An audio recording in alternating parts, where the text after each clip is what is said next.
So eto na nga po mga idol, Kai Sotto dumadaan na nga po ngayon sa napakatinding training para sa natitirang laban niya sa Yokohama at sa nalalapit na Olympic qualifying tournament.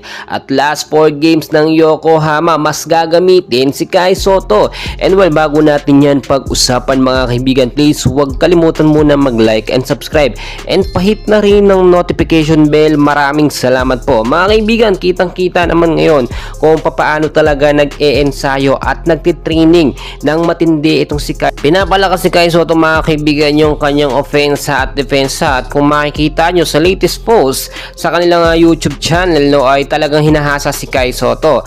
At eto nga finally mga idol, game din na ng Yokohama kontra sa koponan ng Shinshu Brave Warriors. So hindi pa rin tayo sigurado kung makakapaglaro itong si Yuki Kawamura, pero ayon sa ating nakuhang update, so far so good, okay na yung mild injury ni Yuki Kawamura at magagamit na naman yung Kai Sotto at Yuki Kawamura tandem.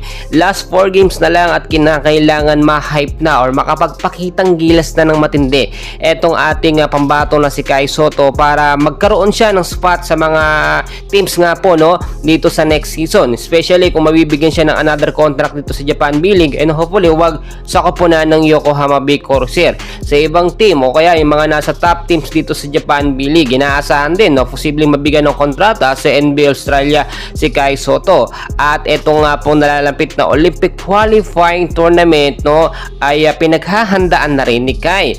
At ayon din sa ating nakuhang updates after po ng last 4 games ni Kai Sotto dito sa Japan B-League ay dediretso si Kai sa Amerika para sa kanyang matinding training. So magtutuloy-tuloy pa rin po yung ensayo ni Kai Sotto hanggang makuha niya yung perfect na offense at depensa niya.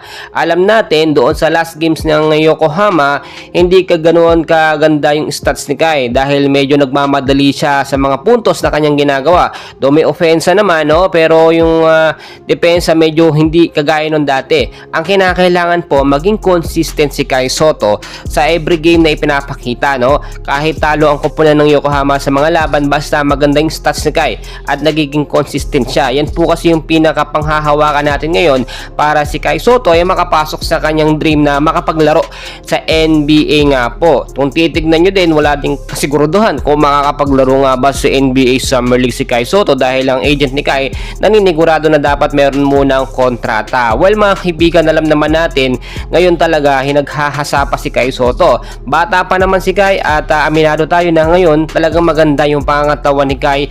Hindi na siya basta-basta na tumatalsik pag bibalyahan na laban at pumapalag na po yan. Yan po yung natutunan ni Kai Sotto sa kanyang conditioning coach, na kung saan nga po hindi lamang puro buhat or pagpapalaki ng muscle ang itinuturo. Itinuturo din yung tamang pag-depensa, yung pag-offensa sa ilalim, yung pagpasok, tama po yan. Mga kaibigan, ang dami pa nating kaganapan, so abangan natin yung laban ng Yokohama Bay Corsair at ng Shinshu Brave Warriors. Muli magpapakitang gilas ang ating pambato na si Kai Sotto, and please huwag kalimutan mag-like and subscribe.